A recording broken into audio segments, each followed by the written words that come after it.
Education 360 degree channel पर दोस्तों एक बार फिर से आप लोगों का हार्दिक स्वागत है। तो हम लोगों ने मगध राज उत्कर्ष के अंतर्गत देख लिया था हर्यक वंश और आपके शिशुनाग वंश और नंद वंश। तो उसी के समानांतर कुछ विदेशी आक्रमण हुए, आज हम लोग उसके देखेंगे। फिर उसके बाद हम लोग पढ़ेंगे जो सबसे इम्पॉर्टेंट है मौर्य साम्राज्य। तो आज हम लोग देख लेते हैं कि कुछ विदेशी आक्रमण कौन कब कैसे किया, और मोस्ट इम्पॉर्टेंट फैक्ट इसको नोट कर लेंगे। फिर आगे देखेंगे मौर्य साम्राज्य को, वहाँ पर मोस्ट इम्पॉर्टेंट है आपके महान शासक जो हुए उनके इम्पॉर्टेंट तथ्य पढ़ेंगे। तो चलिए आज की क्लास शुरू करते हैं।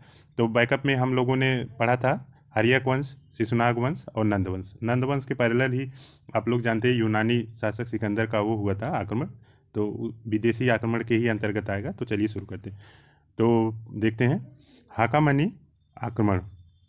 ये हाकामनी आक्रमण जो है भारत पर विदेशी आक्रमण, ईरान के पहली बार ईरानियों ने ही भारत पर आक्रमण किया था, जो पारसिक साम्राज्य का था। दारा प्रथम भारत पर आक्रमण करने में प्रथम सफलता पाई। ईरानियों ने किया था लेकिन सफलता नहीं मिली, तो दारा प्रथम ने भारत पर प्रथम आक्रमण करने में सफलता पाई। दारा प्रथम को सफलता प्राप्त हुई जो साइरस का उत्तराधिकारी था, इसको नोट कर लीजिए। और दारा प्रथम को भी नोट कर लीजिएगा कि इन्होंने सफलता पाई है। आगे चलते हैं। दारा प्रथम के 3 अभिलेखों बेहिस्तून, पर्सिपोलिस एवं नक्शे रुस्तम से यह सिद्ध होता है कि उसी ने सर्वप्रथम सिंधु नदी के तटवर्ती भूभाग पर अधिकृत किया। और ये आप लोग जो हाईलाइट कर किए हैं और नीचे अंडरलाइन कर रहे हैं उसको नोट करते जाइए, मोस्ट इम्पॉर्टेंट है। ये फैक्ट आपको और कहीं शायद मिले तो इसको आप लोग नोट करते रहिए। ईरानी आक्रमण का प्रभाव, तो ये हम लोगों ने देख लिया, ईरानियों ने आक्रमण किया तो उसके प्रभाव क्या है, अब हम लोग ये देखने जा रहे हैं। तो यहाँ पे भी इम्पॉर्टेंट कुछ तथ्य है। समुद्री मार्ग की खोज और विदेशी व्यापार का प्रोत्साहन, हाँ ये नोट कर लिए। खरोष्ठी लिपि का प्रचार जो है दाहिने से बाएं लिखी जाती थी, और आर्मेइक लिपि का भी प्रचार प्रसार हुआ। तो आगे चलते हैं।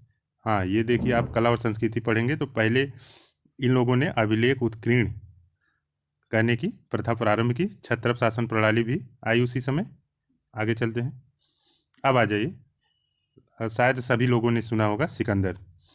तो जो भी एग्ज़ाम की तैयारी करते हैं आम में भी ये प्रचलन रहता है, सिकंदर का काफ़ी नाम रहता है। तो ये यूनानी आक्रमण था, उसका देख लेते हैं क्या कैसे हुआ युद्ध, किससे पराजय हुआ, किससे जीता। तो चलिए सिकंदर को शुरू कर लेते हैं। छोटा सा टॉपिक है।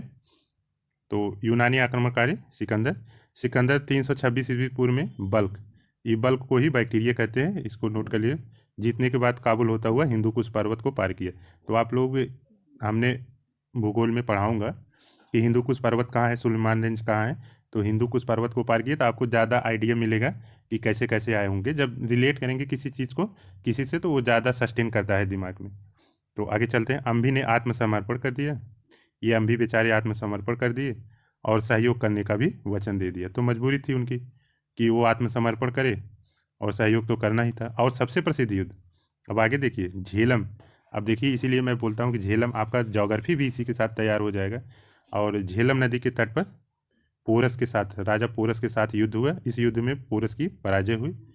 इस युद्ध को बितस्ता युद्ध के नाम से जाना जाता है। इसे हाइडेस्पीज के युद्ध के नाम से जानते हैं। ये जो मैंने हाईलाइट किया है तो इसको नोट कर लीजिए, ये पूर्ण संभावना है एग्जाम में आने की। आगे चलते हैं। सिकंदर ने 2 नगरों की स्थापना की। पहला जो है निकया, और इसको विजयनगर के नाम से जाना जाता है। और दूसरे नगर का नाम बुकाफेला, जो अपने घोड़े के नाम पर रखा गया था। तो ये हुआ। तो प्रभाव देख लेते हैं। उधर हमने ईरानियों का प्रभाव देखा था, और इधर अगर कॉन्सेप्चुअल आएगा क्वेश्चन तो प्रभाव तो आपको पढ़ना ही पड़ेगा। तो आगे चलते हैं। ईरानियों का प्रभाव क्या था, यहाँ भी छत्रप प्रणाली और मुद्रा निर्माण का प्रभाव आया, मतलब इनकी कला का ग्रहण किया गया। और उलुक शैली सिक्के, जो उलुक शैली सिक्के की ढलाई होती थी उसका भी परिणाम है।